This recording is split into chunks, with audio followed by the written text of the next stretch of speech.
Well, Razorback fans, the question has to be asked. Can this season be saved? Can the Razorbacks turn it around? Let's talk about it on today's Locked On Razorbacks podcast.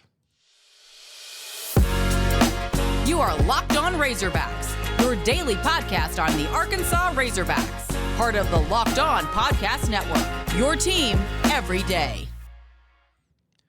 Welcome into Locked On Razorbacks podcast, and I am your host, John Nabors. I'm also the host of Out of Bounds. You can catch every weekday afternoon from 1 to 4 on 103.7 The Buzz and 103.7thebuzz.com. Today's episode is brought to you by Gametime. Download the Gametime app, create an account, and use promo code LOCKEDONCollege for $20 off your first purchase.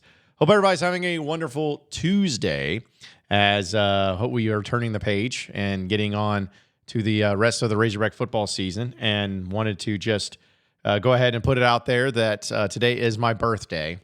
So I think everybody should be nice to me today. I'm just messing. But yeah, I'm 35. Can you believe that? Jeez. Halfway to 70, as my sign says. But either way, nobody cares about that. Let's get into actual stuff that matters. But I started thinking about yesterday in the podcast, which I got a lot of people who reached out and had a lot of things to say about my podcast yesterday when discussing the Razorback football season and just the frustrations that come from it and the annoyances that come from it. It's like all of it encompassing and just, the problems that have come forth. I felt like a lot of you agreed with some of the points that I was making. And a lot of you felt like I wasn't harsh enough, and a lot of you felt like I was too harsh. Again, that's what we do. It's what we have our opinions on things, and we just kind of take it from there and see whatever, ends up sticking. But overall, I felt like yesterday was obviously very doom and gloom, and a lot of fire and brimstone, as we like to call it, of Arkansas's program. And so I had some of you reach out to me and just simply ask, hey, I agreed or I disagreed or whatever, but the question is do you still think that this team can win some games this year?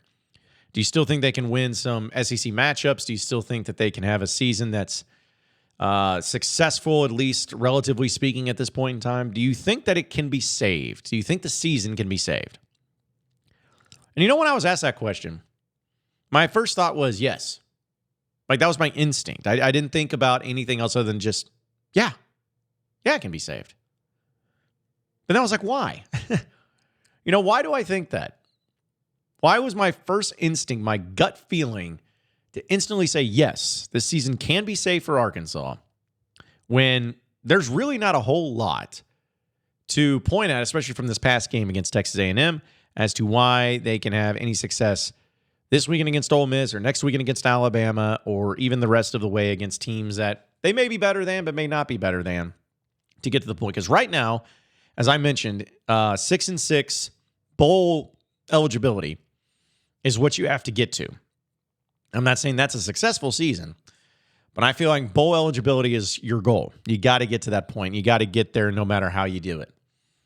So you're talking about, at this point, after sitting here at 2-3, you're talking about having to win 4 more games of your last 7. You got to go over 500 in your final 7 games. And the schedule does not exactly favor you. Now, these next 2 games are your toughest ones by far, I believe, of the season. Both of them are on the road. And then after that, it gets pretty much nothing but home games and then a road game against Florida, which Florida doesn't look like a great team. But I look at the schedule and I still believe, I'm like, okay, I don't think that they're going to necessarily win this game for sure against Ole Miss or even Alabama. I'm not going to pick them. I'm not going to pick them to win either of them. But I am going to look at Mississippi State and say, you know what? That's a team that Arkansas can beat. It's a team that they can be better than. I'm going to look at the same thing with Auburn. Auburn does not have a great offense whatsoever. I think defensively that they can, do some things, because people brought up about, their game against Georgia, which they played really well, but it's also a rivalry game. But the point is like, I think that there's still some games on the schedule that Arkansas can win. And maybe I didn't make that clear yesterday because I was pretty fired up. But I still think that they're just, by the law of averages, Arkansas's not going to go 2-10, the rest of the way. Like, they're going to win some games, and I think some of them are even going to come in the form of an SEC game. But you got to find a way to get to that 4 wins from here. And if you get to that, I think the season has been saved. It's not a success. It's not something to where you can just now feel great about the future moving forward with Sam Pittman. I'm not saying that. But it's saved. It's salvaged. It's kept from absolute and completely and utter destruction. You're able to put it together and say, all right, we at least made something out of nothing. That's how you can save this season. Anything above that is, of course, just like, I think I had Arkansas at like 9-3, 8-4, 9-3 in that range. And, anything, they're not going to get to 9 wins. They're not going to win out. So it's just, go with that one. But I do believe that they're going to, I do believe that going 8 wins, it would take a miracle beyond miracles. And if they did that, then the season is 100% a success. It's like you're still going to be frustrated by the things that happened before, but if they were able to win 6 of their last 7, and again, just say it's against everybody but Bama, absolutely the season's a huge success. If you get to 7 wins, I think most people are satisfied. You're able to, hey, you had some good things going. It didn't go well in the beginning, but you were able to put it together at the right time, and you had a good spot. And then again, 6 wins is just the saving grace. It's the saving of the season. But with the schedule, with the experience of this team, with KJ Jefferson, with Rocket Sanders, with some of these guys, I think it is possible that the season can be saved. But here's the deal. If it's going to be saved, and we'll talk about some of the things that are going to be changing, especially with the offensive line and even with some of the defensive questions that's been thrown around. But if the season is going to be saved, you have to be able to have some sort of competent decision-making to where I am not, after each and every game, having a lot more questions than I am answers. Now, that's a cliche thing to say, right? Well, here's what I mean by that specifically. I don't like ending games and having losses where I'm asking the question of, or let me put it this way. I'm not going to have where I can have the answers of saying, hey, this offensive line's bad. That's my answer. Or, hey, this thing's happening to where the team's just not there at the same level. Or sometimes there's just random plays happen. Like, those are answers. The questions that we keep having is, why are you doing this on 4th and 1, 4th and short? Why are you just not trying to sneak it? We keep asking that same question every single time. Why can this offensive line not protect KJ Jefferson in any capacity? Like, I know that there is some talent there, but the way that the offensive line's looked, it's been like some of the worst I've ever seen. Why is it that bad? Why is it that you have KJ Jefferson, you have Rocket Sanders, you have all these players, and you have Cody Kennedy and Sam Pittman, which, again, I know people are not really high on them right now. But I just have a hard time believing that you go from being a really good offensive line, leading the FBS in rushing, or the Power 5 in rushing, I believe it was. And then last year, you weren't great at the offensive line, but when you were healthy, you were still pretty good. You were good enough to get the job done. Like, did everybody just forget how to coach? Did everybody just forget how to evaluate talent? I don't think so. So there's got to be, those are the questions. Like, why is this happening? And who knows? Maybe some of you in the comment section have answers to that. I wish I had a firm grip on the answer to some of those questions, but that's what it's got to get to if you want to be able to save the season. Answer the questions, not with press conferences, not with, being asked from the media or whatever. Answer the questions by showing it on the field. Answer the question of why, why are you going for it on 4th down? Why are you running this formation? Why are you doing that? Well, shut people up and stop asking that by converting on those 4th downs. Because I promise you, if KJ Jefferson goes under center on 4th and short and he gets it, no one's going to ask any of those questions about why is this happening. It's the same thing with the offensive line. Answer the questions on the field. That way we don't have to ask them anymore. If you answer those questions, the season can be saved, can be salvaged, and you can at least make it respectable. But nobody can do it but you. Like, the last thing I want to do is come on this podcast for the next 7-8 weeks on a Monday just being like, well, saw it again. Another stupid loss, another stupid game, another stupid season. I don't want to do that. You don't want to hear me do that. But The time's now for this team to find some sort of way to make this work. So I'm going to see what they can do against Ole Miss. That game's always weird, man. Like, you talk about the weirdest game ever. We'll talk more about Ole Miss later in the week, but jeez. Like, if Arkansas won the game, I wouldn't be surprised just because of how dumb that game is. But Arkansas players got to show something. The coaches have to show something. They have to show something to give Arkansas fans a little bit of hope that this season can be salvaged. Because to me, I believe it can.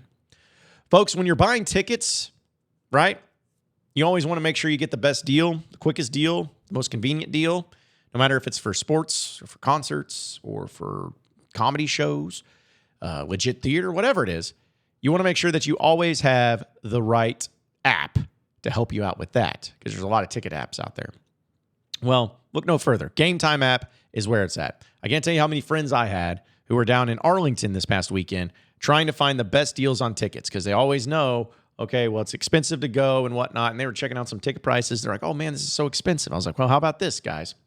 Just wait until the very last minute or close to the last minute and go with Gametime, because they always have the best last-minute deals, the flash deals. They're just popping up like crazy, and they are always the best. And on top of that, when you download the Gametime app and you create your account, you can use promo code LOCKEDONCollege, and you'll get $20 off your first purchase. So not only are you getting the best flash deals for every event that you could possibly fathom, you're also getting $20 off your first purchase just by entering that promo code LOCKEDONCollege. So no matter what, if it's for the game this weekend over there in Oxford, or if you're a Razorback fan looking for tickets, or for the Bama game, road games, neutral site games, home games, doesn't matter. It's all about the Gametime app. Terms apply with the Gametime app. Again, create an account, redeem code LOCKEDONCollege. That's LOCKEDONCOLLEGE for $20 off. Don't worry, I went to college long enough. I know how to spell it. Download Gametime app today. Last minute tickets, lowest price, guaranteed. You are Locked On Razorbacks, your daily podcast on the Arkansas Razorbacks, part of the Locked On Podcast Network, your team every day. All right, so moving on into the next segment of the Locked On Razorbacks podcast. I wanted to bring up this deal from Sam Pittman, where he met with the media on Monday and talked about some of the things that they're going to try to do or try to change, try to make better, because let's be honest, there's plenty there. And one of the things which was interesting to me was about the offensive line, because we know that that's been the biggest struggle. It doesn't matter what offense you're trying to run. It doesn't matter who you have back there playing quarterback. If you can't have an offensive line, you're going to get whipped. You're going to get beat. So how do you fix this? How do you fix the problem? Well, Sam Pittman spoke with the media and talked about some of the things that he's looking to, trying to change up a little bit, and the possibility of how it can fix some of the issues that they're dealing with.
So Sam Pittman talking about some of the offensive line shakeups, and I was thinking about like just the response of this, and it always depends on how you look at it, because some of you may hear that or hear Sam Pittman talk about the changes that they're making, and you'll take it as, well, it should have been fixed before, or it should have been done before this, and it should have been better than what it is now. Should have recruited whatever, which again is totally justifiable. But then there's another way you can look at it too, where, as Sam Pittman said, there's like, you can't continue to do the same things and expect different results and expect to get better at it if you continue to struggle. And so that's why they're switching things up to try to get to some sort of like almost like an agreement in a way of making this to where it's not as bad. It's not as problematic. It's not as dumb. It's not getting to the point to where it's a joke where you can't even run an offense effectively. And so it's like, I applaud Sam Pittman at least for, changing and admitting the change and moving things around. I think even Trey Biddy tweeted out the fact, he was like, thinking that you're going to have maybe Kutas at center, which would be, I know he's played a little bit there, but, we'll see how that goes, because it is a very important position to play and you got to get the snaps there and moving other guys around. But whatever it takes, man, whatever it takes to get something better than what you're seeing now, I think is a smart move. And I guess that by moving Dominic Johnson possibly to tight end, that tells me a few things, but I think one of the biggest things it tells me is just like, dude, I guess the tight ends can't block. Like, they just can't block. And, some of them, a lot of them have been all about catching. Like Luke has, losing him was huge. And, he's a great receiving tight end. Varkey's Gums has been nowhere to be found. Francis Sherman, the transfer out of Louisville, is just nowhere to be found. They play, but they're not getting on the field. And when you have issues blocking all around, tight ends and offensive linemen, it's like you got to find answers somewhere, and you got to change some things up. So, again, I applaud Sam Pittman for changing it up. It shouldn't be this way. It shouldn't have to be this way. So I agree with all of you. But, I just don't know if changing it like this is just suddenly going to make it better. But I at least like it. And who knows? Maybe moving the positions around can be beneficial. And for those of you who may like bring it up too, let's also look at this and be very clear about something else. I'm going to use this as an example. You guys remember Yelda Froholt? He was coming in as Arkansas as a 4-star defensive lineman and just couldn't really see the field. And remember they moved him to offensive line, and it was kind of weird, and he kind of struggled for it a little bit, but then he just got it. And not only did he end up playing offensive line, he ended up playing center. He was really good at it. He got drafted into the NFL, and he still plays in the NFL to this day. So it's not uncommon to just switch a guy's position or switch people around, and then suddenly they find a fit. Just, I don't know if you could do it for like 3 guys at once. So at least they're trying to do something different. I'll give them credit for that. We'll talk about the defense here in just a second, because I know that's another question that got thrown around. But folks, also want to let everybody know that this episode is brought to you by Bird Dogs, which I wear my Bird Dogs every single day. I do not exaggerate that. Like, I love them. I have 3 different pairs, and every single time that I wear them, it just feels like I'm a different person, and it's in the best of ways. And for those of you who may not have had a chance to try out Bird Dogs, you need to check them out today, because when it comes to any occasion, whether it's going out, whether it's golfing, whether it's going to work, whether it's just sitting around the house and chilling, no matter what the occasion is, Bird Dogs are the best. They're comfortable, they're resilient, they're tough, they look good, they feel good, and they make you look and feel good, which is the most important thing. And also, they sent me one of these Bird Dog hats right here, and this is my new favorite hat. I normally don't try to wear hats on the podcast just because it's unprofessional. But I'm telling you, man, like, this is a hat that I wore down in Arlington and loved it. And they have just one of many different items to choose from, whether it's shorts, pants, or even hats. But a great deal is that if you go over to birddogs.com/lockedoncollege, you will get a free Bird Dogs water bottle with your order. Or you can just enter in promo code LockedOnCollege for that free water bottle. So you can do it either way. You can go to birddogs.com/lockedoncollege or enter in promo code LockedOnCollege for checkout for a free water bottle with your order. And I promise you, you will not be disappointed. It's going to change your life completely. You will not want to take your Bird Dogs off. I can promise you that. This episode is also brought to you by Markel Insurance, folks. From Fayetteville to El Dorado and everywhere in between, Markel has been helping Arkansas small businesses community for over 30 years. Markel is a global specialty insurer with a truly people-first approach because to them, insurance is more than just a piece of paper. It's a promise to help people get back on their feet. We spend a third of our lives working, so on-the-job injuries can be expected. But you work hard to build your business, so it's important to make sure that you and your employees always have the right insurance coverage. So whether you're new to the business or celebrating 25 years, or if you have one employee or 1,000 employees, Markel aims to understand your workers' compensation insurance needs. So find a local independent agent to get a free workers' compensation insurance quote today at markelinsurance.com/lockedon. That's MARKEL insurance.com/lockedon. Markel, insuring America's small businesses since 1930. Insurance carrier coverage, dividends, and services availability may vary by state. Markel is a registered trademark of Markel Group, Incorporated. You are Locked On Razorbacks, your daily podcast on the Arkansas Razorbacks, part of the Locked On Podcast Network, your team every day. All right, so final segment here on the Locked On Razorbacks podcast. I'm going to kind of do this a dual thing because I had a question from a person on Twitter that wanted me to answer this on the podcast today. I'm going to pull this up. But first off, let's talk about the defense, because somebody was asking me when I was complimenting the defense or complimenting the defense yesterday against Texas A&M. They were like, "How the defense doesn't look any better. Look how many points they gave up." Folks, here's the thing. This defense, and at Arkansas, you're not going to have a defense. You're not going to have an elite defense. You're not going to have a top 5 defense. It's going to be extremely difficult to ever get to that point. What the defense needs to be more often than not at Arkansas is just bend, not break. Last year's defense was bad all around, and they made changes. And the defense overwhelmingly is better this season. They for sure are better on the defensive line, and they are for sure better in the secondary, like light years better in the secondary. I even think they're better at linebacker. Now, man, if they just had a Drew Sanders, which I know is easier said than done, but if Drew Sanders was on this team, I think that would be a huge difference on the team in general. But I think it's fine. Again, not saying they're incredible, not saying they're elite, but they're doing a good enough job. And the defense, there was nothing about what they did on Saturday that led to them being the reason why Arkansas lost this game. They're not going to be perfect, but they got a pick 6. They recovered a fumble. They did their job to help the offense out. The offense didn't. And so at Arkansas, you got to be able to have those teams that have bend not break defense with an offense that's able to outscore. That's how you win at Arkansas. That's the formula. That's the formula that a lot of these schools do, like Arkansas, even in the SEC. I feel like that's something that Ole Miss has done. I feel like it's something that Mississippi State has done when they've had success. If you want to throw in Tennessee, Kentucky, well, I guess Kentucky now you're not more so. They're kind of the exception to the rule. But the point is that a lot of these teams, when they have success, if they can't get the high-level recruits each and every year, they rely on the big not break defense and a solid offense. So it's vastly improved, though. It's vastly improved. And finally, real quick, before we close up, this comes from Hogs by 90. Man, love that. But it's on Twitter. And I can't read the entire verbatim thing, as he says, excuse my French. But he says, if I spoke about the importance of the fans shutting up after a loss, says the armchair quarterbacks are not only insulting players and coaches, but even Pooh Paul's dad had to suspend his Twitter to get away from the negative. Arkansas has plenty of challenges recruiting as it is, without someone named Ricky from Harrison getting on Twitter, blasting KJ, Pittman, and Enos and telling everyone Sam needs to be fired and rebuild is needed. His kids all talk to recruits.